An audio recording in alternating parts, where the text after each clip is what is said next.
আমি একটা বিয়ে করবো না, বড় বড় মোচ আছে। ওটা তোমার শ্বশুর শ্বশুর শ্বশুরাপ্পা, শ্বশুরাব্বা শ্বশুরাপ্পা। তুমি যাও তোমার ঘর থেকে বার হও তো। তো দেখা হয়ে গেল।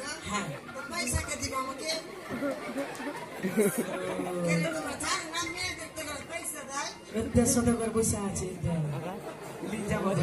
ওইটাই মালিক ওরই বেটার বিয়া আর ও যদি টাকা না দেয় ওর বেটাকে বিয়া করলো তুই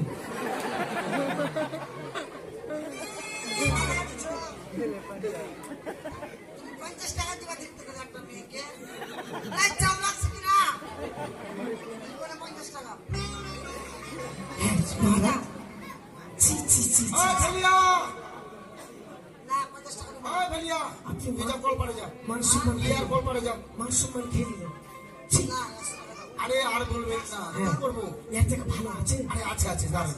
এর থেকে ভালো টাকা রাখুন কি কোন কুমড়ি আসবে কে জানে আপালি টাপালি নিয়ে চলে আসছে ঘরে মশাই হ্যাঁ কোথায় নিয়ে এসেছেন আপনি আমাকে বলুন তো? না বলো তোমার চলো না না না বসো, আমি বলছি যা তো, বসো, বসো।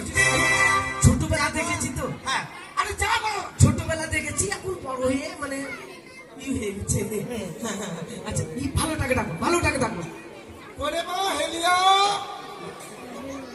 এইটাও হেলিয়া ওটা ভেলিয়া। ওইটা ফেলিয়া এটা হেলিয়া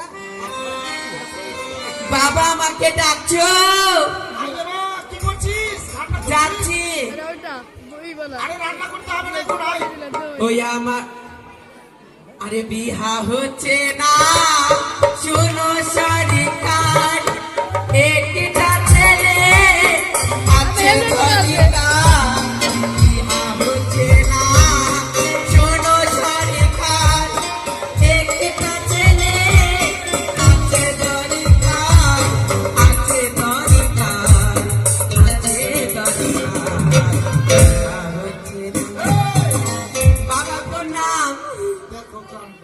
ই কি মাথা বাচ্চা বাচ্চাকে হেলমেট করছে এই, হ্যাঁ বাবা তুই রান্না করছিস, হেলমেট পরে রান্না করছিস? আরে হেলমেট পরে রান্না করছিলাম কিনা তুই আমার মুখে ঢুকবে না আর কিনা বাবা জানিস আমার চুলকানি হয়েছে কিনা দাঁড়া না, চুল কাছলাই কর, লোকজন এসছে। আগে শোন না বাবা আমার চুলকানি হয়েছে কিনা দাঁড়া না, চুল কাছলাই কর, বল না। একটু হ্যান্ডেলটা মারতে নিষেধ করে বাবা আমার চুলকানি হয়েছে কিনা যেন আমি হাতটা কিনা মুখে দেয় না আমার মুখে যদি হয় তাই না, ঠিক আছে, এদিকে বুদ্ধি ঠিক।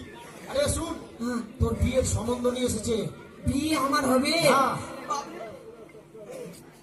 চুলকানি হতে দে আমার বিয়ে হবে আরে সত্যি শোন, ওই